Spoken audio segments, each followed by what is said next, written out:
thank you everyone for coming. I hope you got lots of food on your plates. If you want more, you know where it is. So today's class is on, I shouldn't really call it a class, it's not a class. Session? It's a discussion. So today's discussion, as you can see, is on emotional intelligence by Rabbi Moskoff. So thank you very much for coming and doing the class. So if you can all give them a round of applause. Thank you all for coming on a beautiful, first beautiful Sunday, second beautiful Sunday of the year. I think spring is coming. I'd like to thank Roman and Renat and Dalia and all the other people I haven't met yet, all these wonderful people organizing these amazing events, and Israel Kokas as well. I understand this is the first more educationally driven event, which is fantastic, and you look like a group of fantastic people. What are your backgrounds here? There's like investors, lawyers, what do we got here? What's the composition of this group? Just Pleasure seeker. Pleasure seeker. Accountants. I like that. Accountants. HR. HR. What else? I'm a world traveler. Everything? Everything? Talk radio producer. Talk radio producer. I like this. Okay, it's a dynamic group. This is fantastic. Well, I was asked to speak about emotional intelligence in the 40 minutes that we have before we do some Q&A. By the way, the reason I choose 40 minutes is a magic to that number, because most human beings cannot handle anyone talking more than 40 minutes. And this has been well researched, and I see someone nodding in the back, right? Some people need 4 minutes, some people can handle an hour. So I like to keep it discussion based, keep it alive, keep it exciting, and most importantly, I want to keep it practical. And I'd like to share with you our rich, Torah tradition, what Judaism says about emotional intelligence, particularly about anger, which we'll talk about, because I was asked to talk about anger management. I think there's actually, was there a movie called Anger Management or something? Yeah. I didn't see it, but it looks really good. Ben Stiller? Who's in it? Jack Nicholson. What's that? Jack Nicholson and Jack Nicholson. So way off on that one. Adam Sandler. Adam Sandler. Okay, Adam sounds like Ben Stiller. They're the same guy, right? yeah. So does anyone who here speaks Hebrew? I'm sure there's some Hebrews. Wow. Whoa. Oh my gosh. Okay. So, what does the word midot mean? Midot. Measurements. Measurement. What is a looser translation of midot? When a person has very refined midot, right? Character traits. Character traits. Whoever said that, Sarah? Very good. So, refined character traits. I have the good fortune of teaching in university campuses in Waterloo, McMaster, different places, U of T a little bit, and I meet with students, undergrad and grad, every week. And one thing that they don't get in their entire undergrad and graduate program is human development, which sounds completely ridiculous. I mean, it's patently absurd.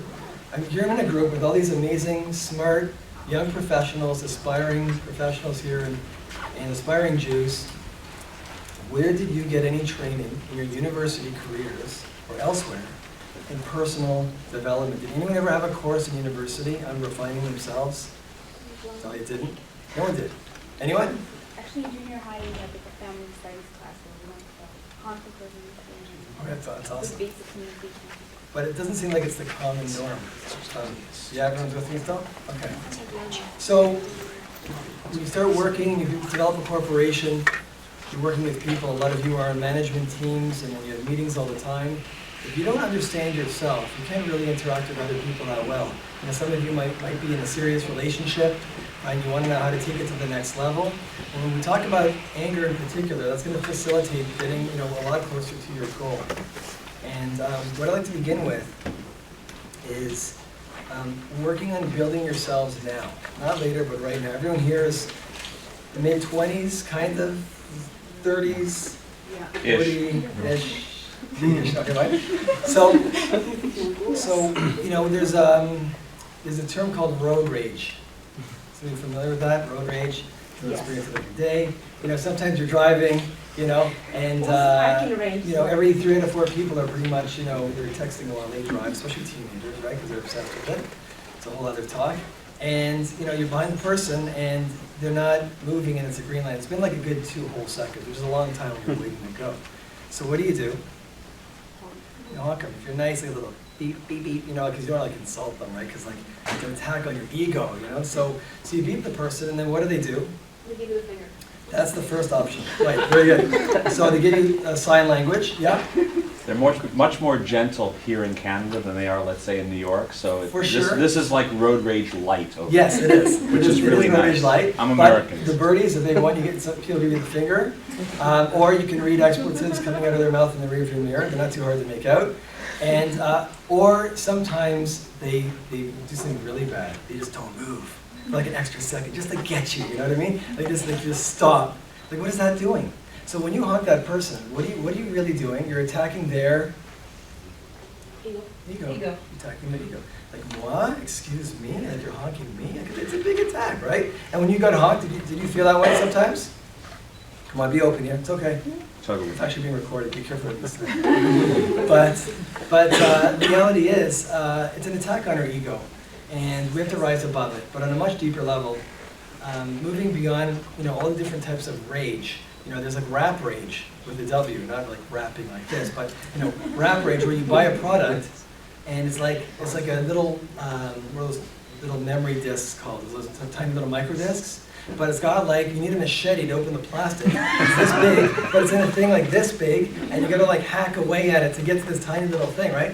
So there's actually a company that designed wrappers that are rage-free, so you can actually access the product with a lot of ease. Yes? Oh, no. Okay. Questions at any time. If anyone has questions, by all means. So, rage actually comes from the Latin word rabies. What does rabies mean? Like gone mad, like gone crazy, like gone crazy. So I want to share with you a story, and the point of conveying a story is twofold. The best way I feel to teach anything, to convey information, is always with a mashal, with a story, because people remember stories. Whether we're kids or adults, we're really kids all the time. We just remember these things. But stories are really useless unless there's a nimshal, which is a moral to the story. Like, what is the point of the story? So I'll illustrate with a short story.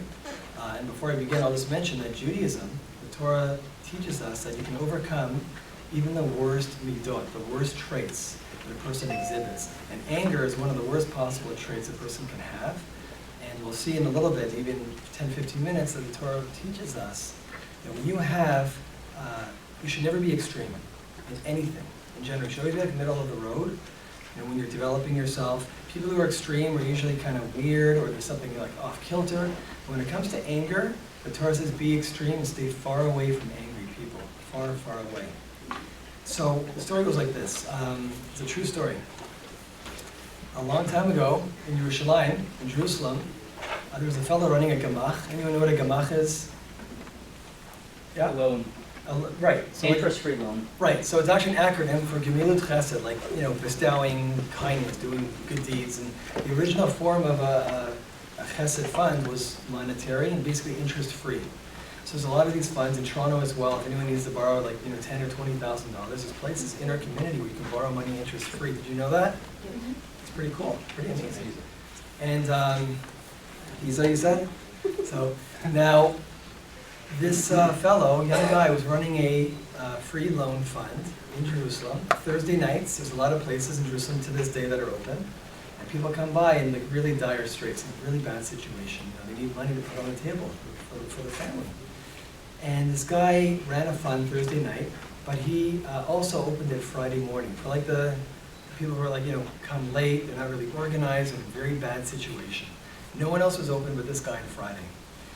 This guy shows up. Some fellow in Jerusalem shows up and says, I'd like to get a loan. And the guy who's giving out the loans, it's his money, he's sitting there at the desk with an assistant. He says to the fellow, it's nice to see you. I think you were here last night, you just got a loan, I'm pretty sure. And the guy freaked out and went into a fit. Because you're telling me I don't need the money? He started screaming at the guy, and this guy's just giving out money interest-free. So he says, no, it's just that I understand you need the money, but we have to make money available for other people as well, and I gave you just last night, so we want to keep that fund available. And this guy went into a fit, and he slapped the guy across his face, like a real stinger, a real hard slap, and the fellow was in total shock. And his assistant rose up to hit him back. He said, no, just stay put, it's okay, I understand the situation. He went to the back to get some money for this guy, and gave it to the fellow with the terms, whatever, 2 weeks, a month, whatever, to pay it back, interest free. And, you know, a lot of people, there was a whole kerfuffle that went on. A bunch of people came in the room when they heard like the excitement going on.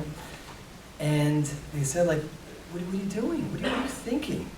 Why would you give him money? I mean, the guy, he comes into making demands. You're giving him money interest free, slaps you across the face, and you're agreeing, you're acquiescing to give this guy money? Why would you do such a thing? So the guy said, I know this is an extreme example, but it's important. He said, I actually seen the guy around, I know his situation. And this fellow would never come to me on a Friday morning and act the way he's acting unless he's really desperate. There's something wrong here. He doesn't slap people every randomly on the street. Hey, how you doing? Whoosh, you know, knocking people out everywhere. This guy's like, he's a normal guy, but something got to him. Just like, he's cracking a real crack once in a while, right? So I realized that, and I have to overcome my own inclination and natural reaction and lend this guy money. That's a very extreme case, right? Yeah? Everyone still with me? Okay.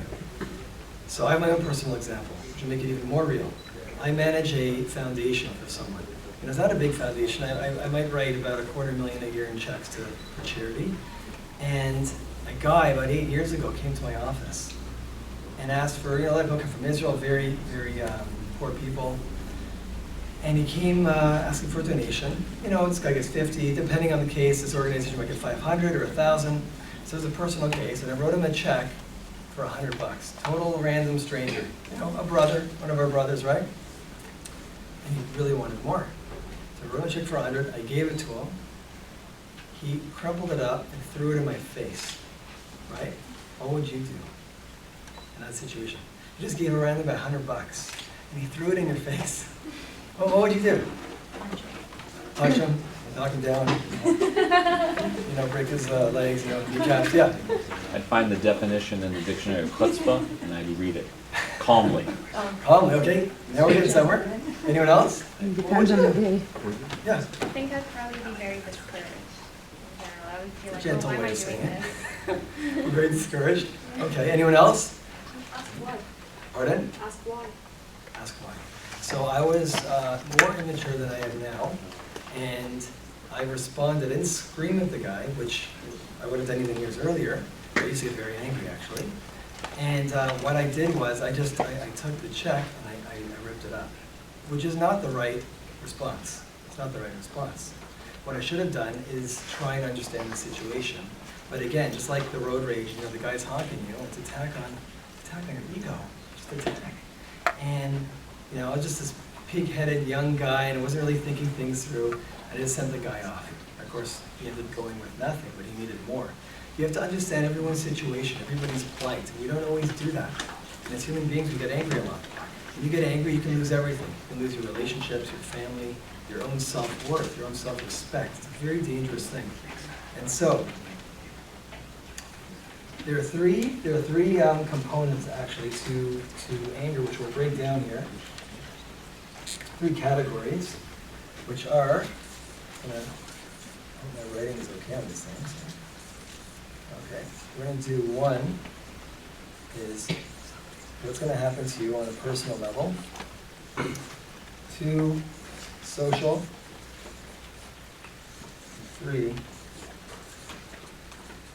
spiritual. Sorry, it's getting sloppier as I go down there. Okay.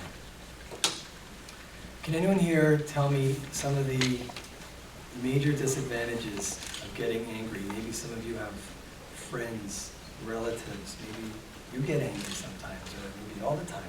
Regret. What are some of the, what do you stand to lose? Yeah, Rational thought. rational thought, big time. Go ahead.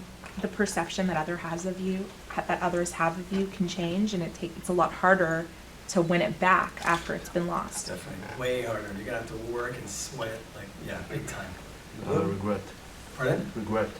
Regret. Yeah, that's right. So anger physically has an effect in terms of stress on the individual who is exhibiting the anger, so it can really eat a person up inside. Right. And that's number 1. That's the personal attack. It's going to demoralize you. It's going to eat you up. And it's going to damage you in so many different capacities, so many different ways. The Rambam, known as Maimonides, you're familiar with Maimonides, the great philosopher, physician, everything, kind of everything man, utility man. So Maimonides writes, a Baal Kas, which defines the person who's who gets angry very often, Balkas, he has no quality of life, which is what Zarin was referring to, I think, right? No quality of life. It's a direct attack on the person's personal lifestyle. Now, what about friends? Some of you have friends that are prone to getting angry at. Some of you, or everyone's super peaceful. So what do you do when you have a good friend that just loses it like pretty often? What do you do in that scenario? And should you be friends with that person? Let's say they just go off the wire all the time. They just go completely ballistic about everything. Do you want to be friends with that person? No. No. You want good energy, good vibes, yeah. Can you try to help them overcome that? Absolutely. How do you do it, right? Unfriend. How would you do it? Where do you go to work on that development, right? Again, when I prefaced, I said, many of us here went to university, I'm assuming, or college. I too went to university. I never learned one thing about character refinement. Not one thing. You're there for 3-4 years, but you haven't learned how to be a human being. You may know how to crunch numbers, or molecular biology, yeah. And as someone who's in HR, it's a big issue when these people enter the workplace because they don't know how to interact with other people, and that's where there's a lot of conflict that Corporations arises. really want to hire human beings, not robots, for most positions, right? And how do you train persona? How do you train, to be a good person? And we'll get to relationships in a minute, where anger is really going to screw a lot of things up here. Now, so that's the personal, on the personal level, what can happen to you. And I'm really just flying through all this because we're not going to have that much time to get through all of the pieces here. On the social level, when you're living in a home and you have, let's say, a parent who's prone to getting angry all the time, but you notice something quite amazing when you have guests over. You could be in the house and everything's boiling over, and your parents freaking out, or some relatives freaking out in the house, and they're screaming and yelling, and then ding dong, right? It's like everything stops. And all of a sudden, the guy who's crazy psycho angry, he opens the door, oh hi, how are you? What just happened? What just happened? So that goes to show, it goes to prove to you that person has the ability, the innate ability to overcome it. That is the proof. Proof is in the pudding. He can overcome it, he just doesn't choose to. When push comes to shove, right? On a social level here, right, a person can actually overcome that. Now, sometimes it's with great adversity, but sometimes people are just so embarrassed. They don't want others to know. So the family knows that this guy's a real jerk, right? But nobody else knows about it. They hide it. They shove it under the carpet. Right? You can relate to this. Yeah, it's unfortunately very common. Very, very common type of thing here. Now, excuse me. Moving on here.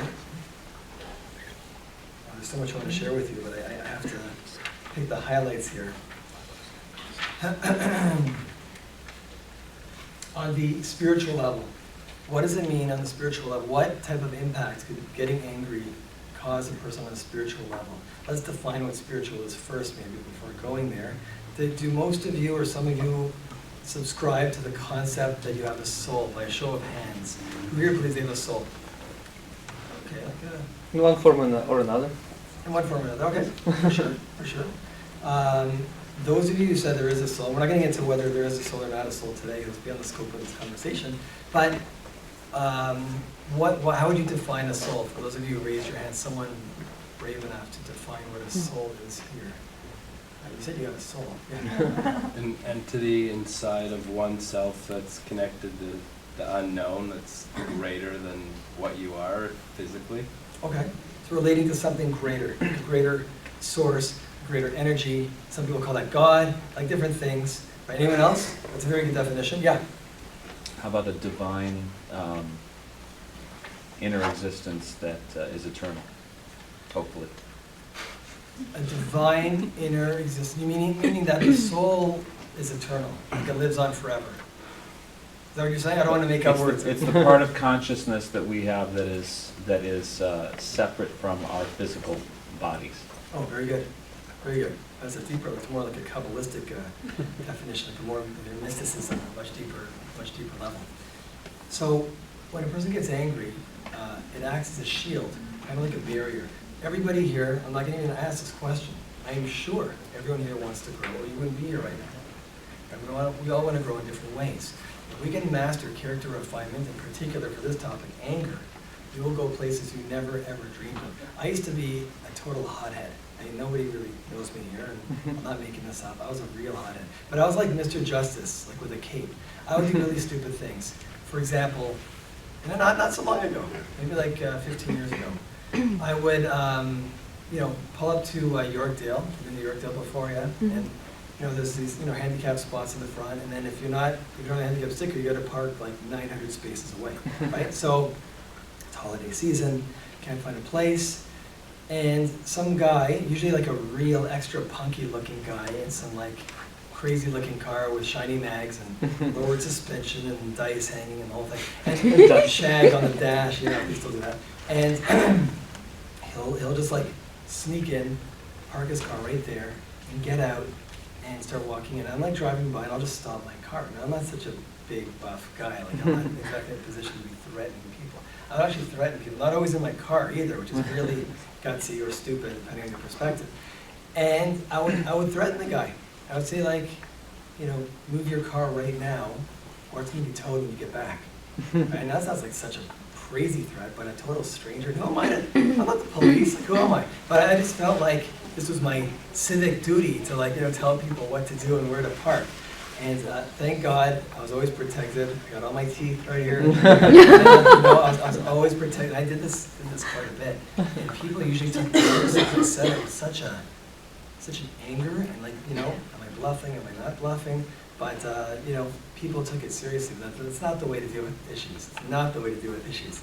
So, on a spiritual level, if someone gets extremely angry, it's going to act as a barrier for any kind of growth, whether it's personal growth, or whether you want to grow with your spouse, your girlfriend, your boyfriend, your parents, any type of relationship, interpersonal relationship. You've just cooked that. You're not going to get anywhere. So it's a big, big problem. Now, moving on to section number 2. So in the Talmud, in the Gemara, there's a story of a great sage. His name was Hillel. Anyone heard of Hillel? Hillel the Elder, something familiar? And these two fellows made a bet for 400 zuz, which is a good chunk of cash. And they made a bet, I can get him angry, and the other guy said no, and there was 400 zuz on the table, a lot of money. And this fellow, right before Shabbat, went to Hillel's house, the great leader of the Jewish people, knocked on his door, and he came out of his shower, put on a robe, and said, what is it, my son? And he said, I wanted to ask the rabbi, and he asked just, it was a sort of a random question. The question he asked him was, why are the heads of the Babylonians so round, right? They had like a certain kind of shaped head, well maybe oblong, I'm not sure exactly. And he said because the midwives are not very skilled, so when the baby comes out of the canal, they're not doing the stuff right, and it kind of makes the head a funny shape and the whole thing, right? So, and then he leaves, he comes back, 10, 15 minutes later, and the great sage comes out of the shower again, and you know what it's like, you go to a shower, and you're not done showering, you go back, everyone's ever done that before, right? But, so, this happens a few times, and every time, he comes out totally calm and collected. That's one of the themes of this afternoon's little chat, is being calm and collected. At the end of the story, he sits down, this is like a third or fourth occasion now, and he comes out totally reserved, and he says, son, ask all the questions you wish, ask everything you want. And he said, I really don't have any more questions, however, are you Hillel, who we call the leader of the Jewish people? And he says, that is correct. He goes, well, you should be, if that is you, may there not be any more like you in Israel. Right? Like not a very nice thing to say. Why do you say that, my son? Or why do you like, curse me, essentially, right? And he said, and then he says to him, he says that because of you, I've lost 400 zuz, right? I made this bet, I couldn't get you angry, and I lost 400 zuz. And that's the end of the story. So why am I sharing the story with you? And the point here is to be humble, and to speak with humility, and speak in a calm capacity. It's a very, very difficult thing to do. And there's a great sage by the name of Rabbi, who's one of the quintessential experts in child rearing and education in the previous generation, and very well versed in human psychology and all kinds of things. And he offers the following remedy, which is good for everybody here, because it's just good advice for anyone. And that is, take a quarter of an hour a day just 15 easy minutes. Everyone can handle this. And focus during those 15 minutes, before you stopwatch on whatever you have to do, because that's even greater. Make it a point during the middle of the day, not at night, when you're not maybe interacting with people as much, and focus as much as you can to speak calmly with everybody that comes in your direction. Speak calmly, speak affectionately. What's going to happen when you get in a fight with someone and the person is totally chill, totally mellow? What does that do to you? Makes you angry. Some people get more angry. It's like, this guy's not getting angry. Like, you start screaming even more and foaming at the mouth. Really, it's a calming effect. But when you speak calmly, and I've seen this when I worked in the corporate world for 9 years, you can be at a big table and everyone's like, yelling and trying to get their voice heard. They're working on a big project or whatever. And one person, usually one of the leaders of the group, is like very just calm and relaxed. And everyone kind of quiets down. You start to whisper. It's like, what's the matter? Like, this person's like in control of himself. So if you're in control of your emotions, you're in control of your life. It's an incredible, incredible lesson. It's something we all need to work on. Myself, for sure. I need to work on this. Moving on here to section 3. And we're doing okay on time. We're good for like another 15 minutes, 20 minutes. Yeah? Everyone's okay? Yes? Earlier you were mentioning about the anger and dissipating fights, or rather in provoking fights. In the animal kingdom, the animals have a fight or flight mechanism. So in a situation where they're confronting another superior male, they do several things. One is they just run away. Two is they start making all sorts of roars and projections and things. And the third thing is when they're actually going to attack, they quiet down. Right. They don't argue, in other words, and they attack. So the theory is that anger actually stops violence, dissipates violence, because two people that are actually going to fight are not going to yell so much, because the yelling is a way for both of them to not fight. Do you understand? Yeah, I believe like biologically, physiologically, sympathetic, parasympathetic system, and there's response and fight or flight mechanisms. I think that's what you're referring to a little bit. I'm always a little bit reluctant to connect the animal kingdom to the human world, and I'm sure that's a whole 10-hour discussion you can have. Are we just a sophisticated animal? Or maybe we're a little bit more than that, which, everyone's going to have a different opinion on that, and it's a really exciting discussion. But much of what you said is true. Much of what you said is true, because, we do share, genetically we're very similar to gorillas. In fact, we're like 98.5% same as a gorilla, but there's a little bit that's different. Part of the spiritual component, which is a massive difference. We're very similar genetically to yeast. I mean, it comes down to it. For anyone who's like a genetics major or something, you could explain this a lot better than myself. Be it as it may, there is much truth to what you're saying, but I'm not sure how to answer your question, what the question is that you're asking precisely. Or just more of a comment. Because we are, one thing for sure is that we are definitely a higher functioning creature. I think everybody here would agree on that point. Yeah, we're higher functioning.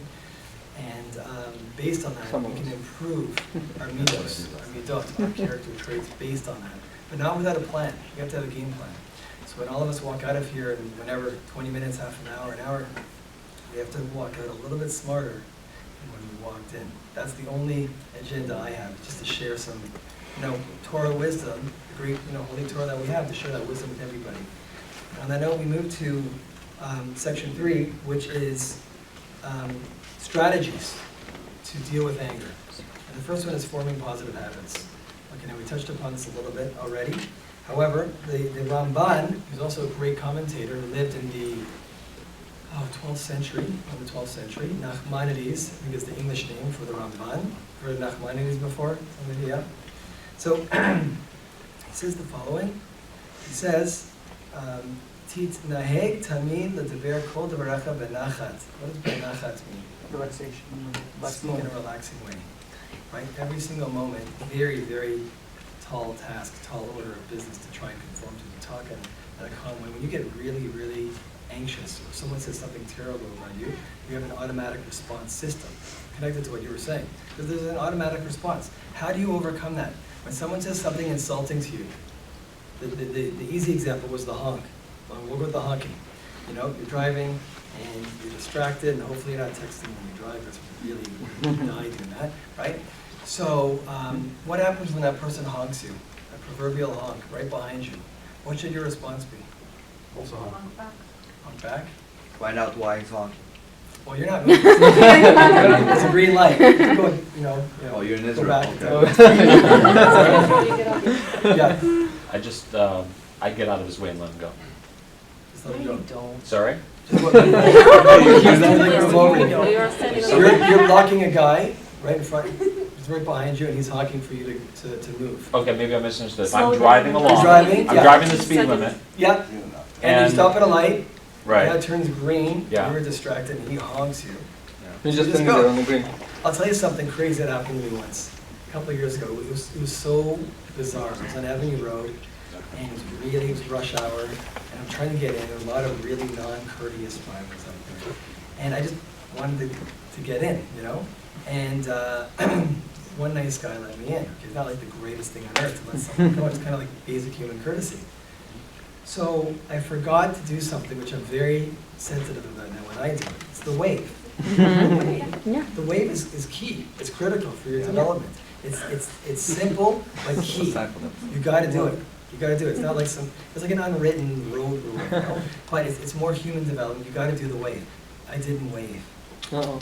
And the guy was behind me in some fancy Beamer, and he was honking and honking like crazy, like a meshuggah. He was honking, it was like, and he was flashing his lights, and there was like an ambulance or something, like his wife's in the back and a baby. I don't know what was going on. He was really going crazy. He pulled up to the left of me at a light, and he put down his window, and I was like, what's this guy? I call it a gun. It's not LA. I just rolled down my window, and I rolled down the window, and what did he say? He said, say thank you. I was like, thank you. I was like, thank you, thank you. You know, and then I went on my way, but I had such an impact on it, like, holy smokes, I just got very strict with the thank yous. So I always do the wave. You gotta do the wave, right? Now, okay. Your secrets. Any questions thus far? We're good? Yeah? Okay, fine. Is there any more water? I just Fantastic, fantastic. You got it. Oh, there's something I actually skipped that's really important with relationships, really, really important point. And that is, when you're dating, let's say, you want to find Mr. Right. The ladies here are like looking for that right guy, the magical guy who treats you like a queen and this and that, right? So you want to gauge if this guy is the right guy, right? So one of the great tests, you want to know if they get angry. That's a big one. And for women, it's really important. You want to know if this guy ever gets angry, because anger destroys relationships and so many things. So you go to a restaurant, okay? Go to a restaurant. Kosher would be good.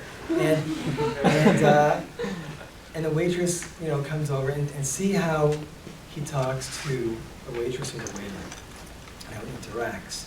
And when she comes back and puts something down, you acknowledge that person. You say thank you to that person, right? It's a very, very important thing. What's even better, I'm not suggesting, have this rigged and pay the waitress to do this, but let's say you've been dating, if you're getting more serious now, and she spills something on his really nice sport jacket. It's like a nice, a canali sport jacket, and spills the whipped cream, the dessert on it, right? That's the best. See if this is the guy you want to marry.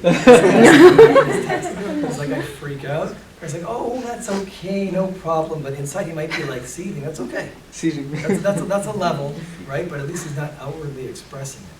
That's an incredible level. And if that guy doesn't get upset from that, that's big. I'm not saying pay the waitress to do this, but well, that's might be worth it actually. It's creative. No, excellent.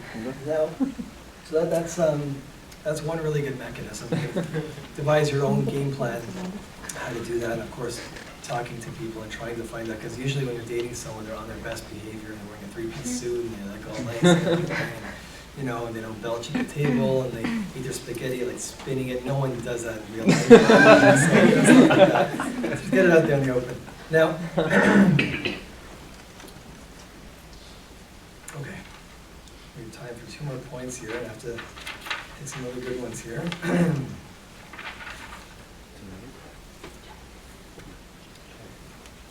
Okay, so this is brought down from Rosh Shneur Zalman of Liadi, who's the Balatanya, and he writes the following. Someone who angers us is just a messenger of God with no independent power. Being angry with the person is like being angry with the messenger for bringing the message. So we're all familiar with the term, don't shoot the messenger. Right? Who is the messenger here? Someone comes along. What does this term mean, don't shoot the messenger? What does that mean? It's a historical thing. Back in time when the messenger from, like, let's say, countries that are in war would come with a message, you don't kill the messengers, he goes back and delivers the message back. Right, so we need that guy. Yeah. So when something really hard comes your way, some really terrible situation comes upon you, right? Who is really bringing that message to you? Where is this coming from? Yourself. No, I'm saying like some exterior phenomenon, something really bad happens. Someone cheated you in business heaven, right? Where is the test ultimately coming from? It's connected to number 3 here. Where's it coming from? It's a spiritual source. Who's that source? Where's it coming from? And why do bad things happen to good people? It's the $1 million question, right? My brother actually just wrote a book on this topic, which is now in English as well. It's called This Too Is For the Best. It's actually selling really well. It's not a plug for his book. But why do bad things happen to good people? Where's the justification? I'm going to tell you something really crazy. It might knock your socks off. But when you go through adversity, really hard times, right? Through adversity comes great people. You go through like a really, really big test, and you overcome it. However, when the test comes your way, a lot of people, their natural response mechanism is to get angry. Something really bad happened. Let's take a really extreme example. The great sage, the Ozenberger Rabbi, who in the Holocaust, he lost his wife and 10 children. Wife and 10 children. Now, we can't judge anybody, ever, in the Holocaust and what happened. We should never know. We can't judge him. Some people left the Torah completely. Some people held on to it with even greater fervor. Right? We can't understand. But I can tell you one thing, what the Rabbi did. The Ozenberger Rabbi, this great Rabbi from a Hasidic group, he rebuilt his life. He came to New York, got remarried, started a new family. But he also inherited tens of thousands of children who didn't have parents. He acted as a Rabbi to these people who didn't have parents. And he ended up doing incredible things. He actually started a hospital in, where is it, in Israel, in Kiryat Sanz or something. It's a famous hospital, it slips my mind now. It might be in Netanya, I'm not sure. He did a lot of incredible things. He had every choice in the world. He could have chosen to do anything he wanted. Some people, they lose a family member. They can either become very religious. You see that happen? People go through like a really intense experience, or some people go the other way and they disappear. It's a tremendous phenomenon. Some people get angry at God, right? You've seen that before. They get angry at God, like, why is God doing this to me? Some people embrace Him. Why such a dichotomy? Like, why such disparate, polar extremes here? Where does this come from? So we need to understand, when something bad happens to us, it's coming from a source. And that source, being God, right, giving us a message. When we get that message from God, we can respond on the highest level by saying what? The same thing to the guy who lets you in. Thank you. That's crazy. How can you say thank you for adversity? How can you say thank you for being put through the meat grinder and ripped and shredded time and time again? Right? That's seemingly totally unfair. Can anyone, I hope everyone grasps the idea, everyone's still with me here. Right, so you go through something really bad and you say thank you? Excuse me? Thank you for the adversity?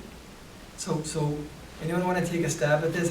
Yeah, go ahead. Well, if you live by the saying, what doesn't kill you makes you stronger, so that's what it is, right? Definitely. There? No, he said it. Okay. Yeah. Yes. You can also say thank you because it could have been worse. Absolutely. There's always worse. There's always worse. I believe that every tough situation is a lesson. You're meant to get out of it, learn something from it, and apply it in a future situation in your life. Absolutely. Yes. A situation like this happened to my granduncle. He wasn't religious, and he was from Poland, and he was sent to World War II for the Soviet Army. And he left his family back in Poland.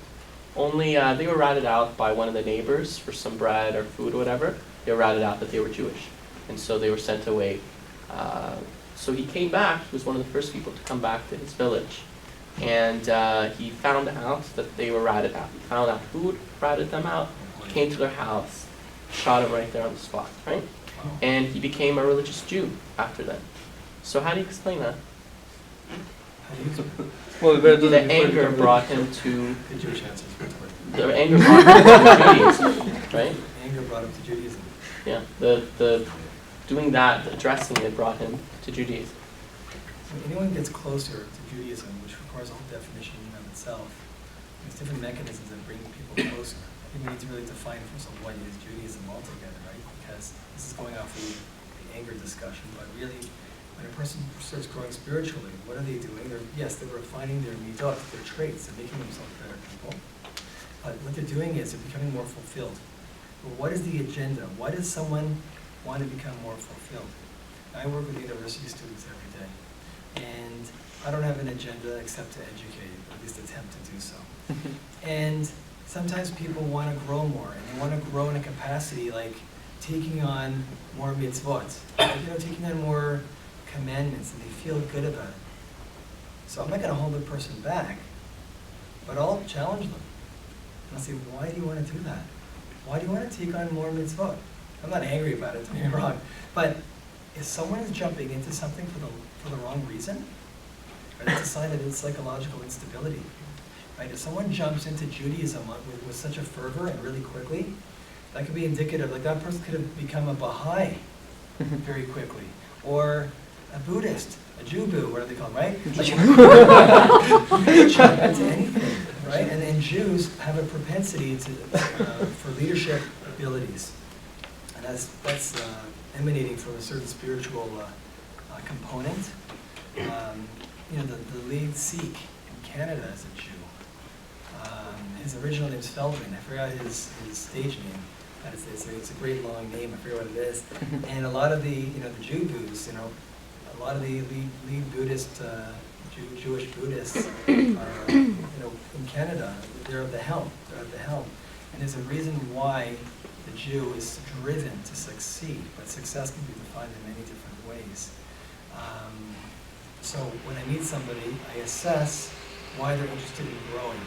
Right? If they want to grow because they realize it's better and it's more fulfilling, and it increases the qualitative component of their life, the life quotient, just feel more fulfilled. I mean, I can speak from personal experiences. I came from a very secular background, like a bacon and eggs family, and didn't have even the basic components of tradition, like basic kosher or Shabbat. I had young people who were like, we went to shul. I go for like half an hour and then make up an excuse and like slip out or something. But I wasn't fulfilled. I just wasn't educated. I didn't know. I just didn't know anything. So I went out to get educated. And today it is so accessible. It is so easily accessible to get information. There's a lot of misinformation as well out there. There's a ton, right? On the misinformation superhighway, also called the internet, right? You got to know how to sift through the good stuff and most of the bad stuff. But it's indicative if a person's driven to succeed in life, in business, in relationships. Our Torah has a lot to contribute.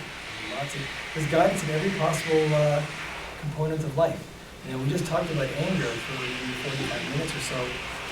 And, we have another, 200 traits we could talk about for the next 4,000 hours, right? And not just one piece, not just working on personal self-development. There's so much out there. And everyone here, is anyone married here yet? Yeah. One guy here. Right, so a bunch of singles here. And chances are, some of you are thinking about it, maybe right now you're thinking about it. I gotta settle down, I gotta find someone, or is that kind of a guy? You're thinking all kinds of things right now, right? But, or you want to find the right person. How do you do it? I don't even know. If I didn't have the guidance myself, I'd just be cooked. I wouldn't even know the process to better oneself, and I don't want to turn this into a relationship talk, because that's a whole other exciting discussion. But you really need to know yourself. really well before you start looking for a significant other. And when it comes to just bringing it back to anger, anger management, you can overcome that midah, and one of the remedies is focus for a short period of the day. Take 15 minutes. Just focus on this 15. Don't do it at midnight when you're like in bed. And that's cheating. And focus, try to the best. But you really got to do the clockwork every single day. And I read last week some business magazine online.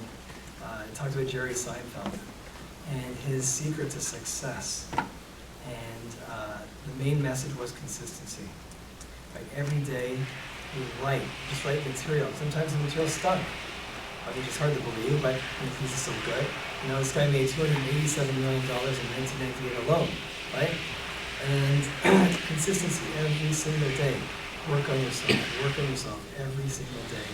And it's a great source, it's a great resource. Look, check it out, check out the Torah. There's so much there. There's so much online. There's so many great websites as well. I don't know if you peruse any of these sites. What do you check out? You look like you check out something. Yeah, no, I just wanted to talk about the anger thing. Sure. There's a really interesting study done on water molecules, and because we're all made up of water molecules, there's a study done when you freeze them, and they took photos of water molecules and labeled different jars with different, like, emotions, like Yeah. thank you, or I love you, or anger. Sure. And it's so interesting to see the water molecules, because, like, the anger ones are all like they're really ugly, and the thank you ones and like the I love you ones are like beautiful crystals. Like it's crazy. Symmetrical. I'd love to see Yeah. that. If And you, they if you, play music to them too. that I know about it. I've researched that. Yeah. I'd love to. And they like have different formations. Like the energy is crazy. I'd love to see that article. If you email me, that'd be amazing. The plant part I know about actually. Yeah. Sorry, just to relate to what we were saying, that's why we bless food, is because we make it, we change the composition of it. We actually change the spiritual and the physical composition. It's a very, very deep concept, a profoundly deep concept, and there's proof now, scientifically, that you actually change the molecular composition of food to make a bracha, which sounds completely crazy probably to some of you in this room right now. Be patient, check out the evidence, and then make an intelligent decision. Don't jump to conclusions. Right? There's so much more existing in this universe than you realize. The way you talk to people, the way you affect people, the presence of a human being can affect you without them even speaking. And I've experienced this by meeting some very, very refined, holy people, and just being in their presence, and you can actually, it's actually there's like a measurable, tangible change. You can feel it, like an energy, a type of energy. It's just amazing. Any other questions or comments? Yes. You think if we as a society had less anger, that this would provoke psychopathy, right? Because psychopaths are not known for empathy, for having no emotion, right? So what, you're saying we withdraw anger? If we draw anger, do we also risk withdrawing other emotions? And do we also risk losing our sense of self? If we just let everything happen, go with the flow, you know? Well, yeah. I don't think what the rabbi is talking about is suppressing emotions or anger, but addressing it and understanding how it affects you. So I don't think anybody can void themselves of emotion. That would be simply, as you said, psychopathic. So the idea is to understand oneself so that you know how to take that emotion, turn it into something positive, as opposed to pushing it down and asking crazy things or doing crazy things. Well said. If Yeah, I- I fully concur.